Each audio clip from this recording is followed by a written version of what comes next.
Bonjour Monsieur Borel, donc Bonjour. merci de m'accueillir et puis de nous faire part donc de votre stratégie et de vos souhaits de votre évolution.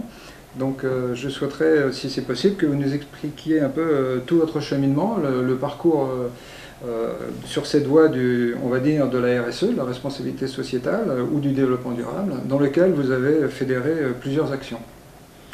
Bien sûr. Alors tout d'abord, avant de parler de RSE, en deux mots, l'entreprise Tissage de Charlieu, c'est une entreprise qui est implantée sur ce site à Charlieu depuis un siècle,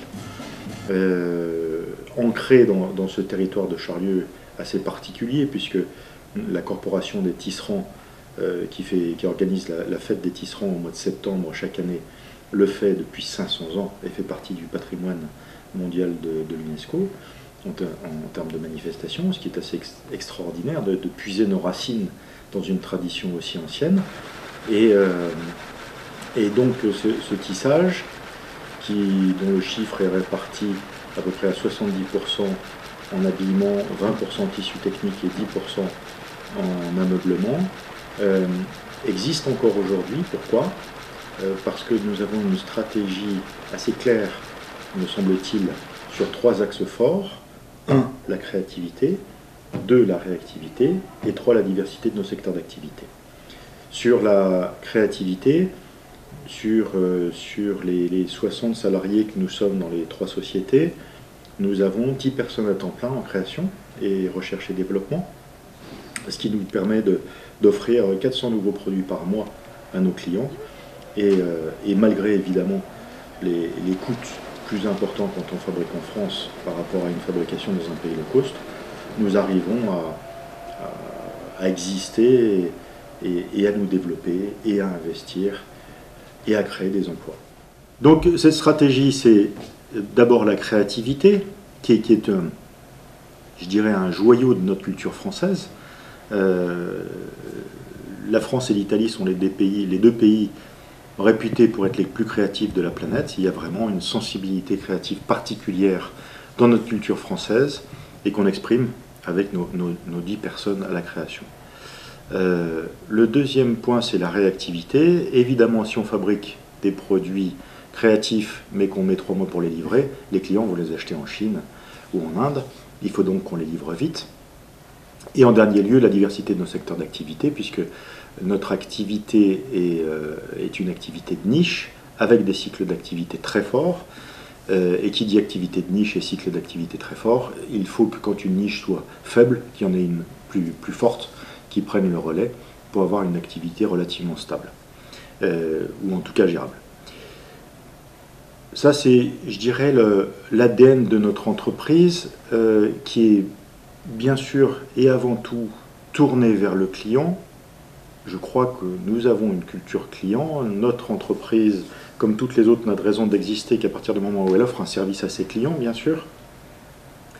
Tout ça s'appuie, bien sûr et avant tout, sur un savoir-faire extraordinaire de nos équipes de création, de tissage, d'ourdissage, de garage, le magasin, le planning, tout cet environnement avec un savoir-faire très fort. On est clairement dans une culture qu'on essaye de mettre en place, enfin que j'ai, pour ma part, acquis, où la vision du management s'est transformée au fil des années. Et une chose qui est très importante, c'est qu'on doit en aucun cas être dans la culture de l'accusation. On a la chance d'avoir une équipe où 99% des gens sont motivés, sont amoureux de leur travail, ont envie de bien le faire et ont des savoir-faire extraordinaires. L'important, c'est, quand il y a un problème, de le traiter un peu à la japonaise. Un problème, c'est une opportunité d'amélioration. Donc on essaie de comprendre pourquoi et de voir comment on peut améliorer les choses.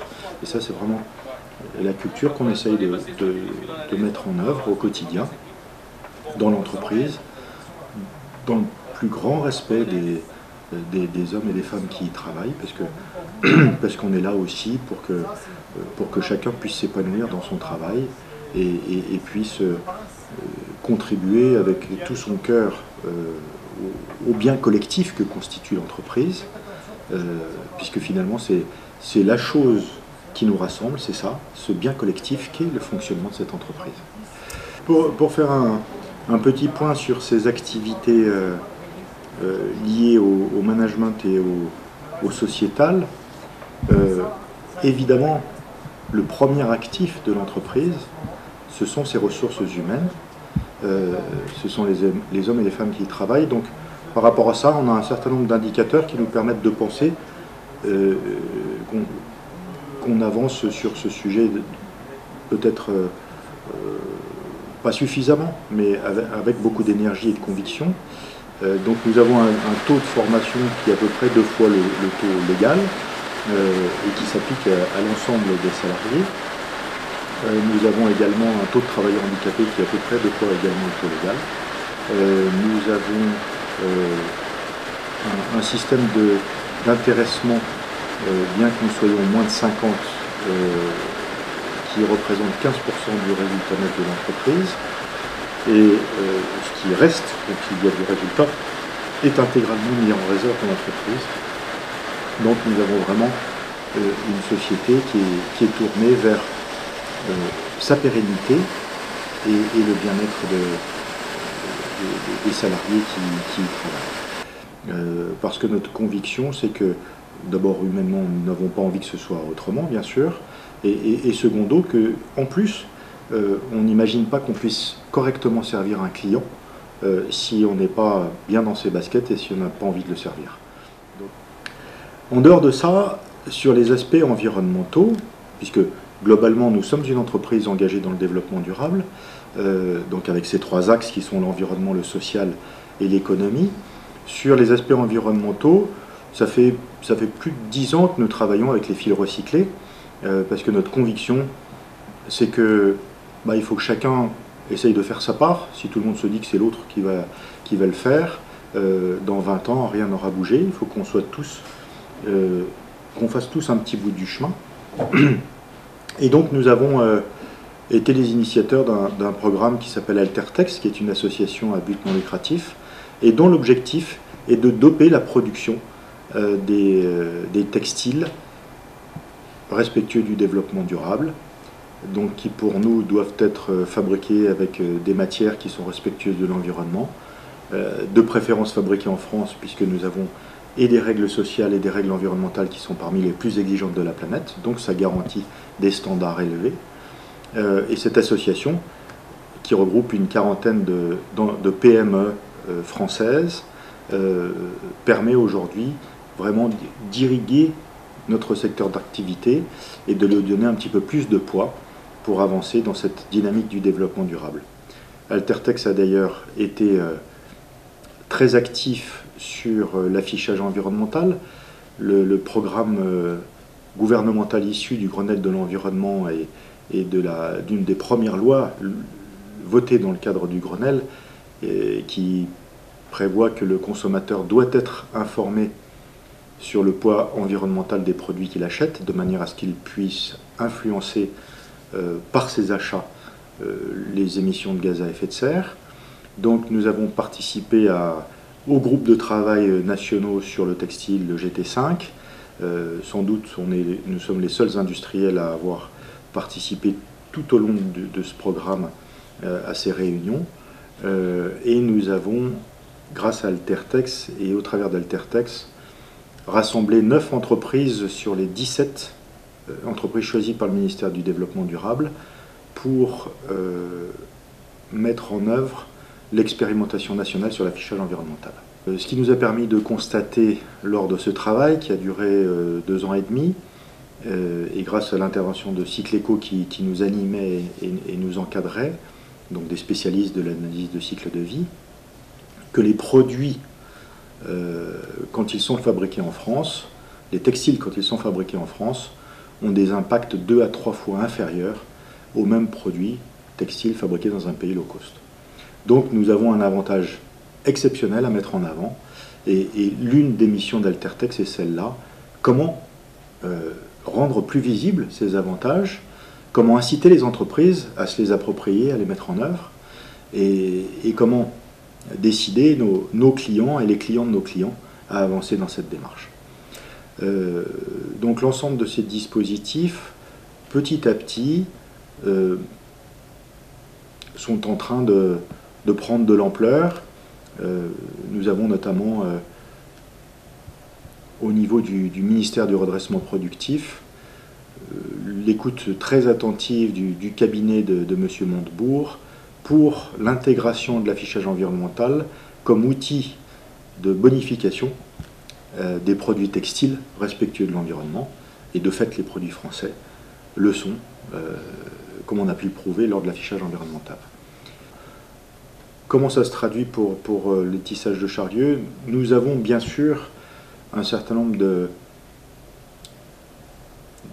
d'actions internes qui nous permettent d'avancer, des clients qui sont sensibles à ce type de démarche, et une marque que nous avons créée il y a 2 ans et demi, à l'origine d'une styliste de l'entreprise, Sophie Badeau, et Amélie, elles travaillaient toutes les deux ensemble, qui ont eu cette idée de lancer des étoles, produits finis, vendus directement à des boutiques, et qui aujourd'hui constituent une part non négligeable de notre activité, avec un très fort développement, et j'allais dire un peu la concentration de toutes les sensibilités, toutes les valeurs qu'on peut véhiculer au travers d'Altertex, à savoir 98% de la valeur ajoutée est française, c'est-à-dire la conception, les dessins, les armures, le tissage, la teinture des fils, le lavage qui est fait à Roanne, la confection qui est faite également sur place ou à Charlieu. Bref, la seule chose qui n'est pas française, c'est le coton qui évidemment ne pousse pas en France. Mais tout le reste est de la valeur ajoutée française. Et ces étoles qui sont au coton biologique sont vendues directement aux boutiques avec un prix attractif parce qu'effectivement il n'y a pas d'intermédiaire. Et donc nous pouvons rendre accessible aux consommateurs des produits qui sont respectueux à la fois de l'environnement et à la fois du sociétal, puisque l'ensemble des parties prenantes et des acteurs qui contribuent à la réalisation de cette étole la réalisent de manière extrêmement respectueuse de ces critères-là. Et clairement, je rajoute un point qui est vraiment fondamental, le développement durable, c'est également l'aspect économique, bien sûr. L'aspect économique, dans mon esprit, et je crois que c'est l'esprit de cette idée du développement durable, on fait le mieux que nous pouvons dans un système qui est économiquement viable et le plus respectueux possible de l'environnement et de l'être humain, donc du social, mais le plus possible. Si le marché n'est pas mûr, il n'est pas mûr. Et la première durabilité du développement durable, c'est l'entreprise elle-même.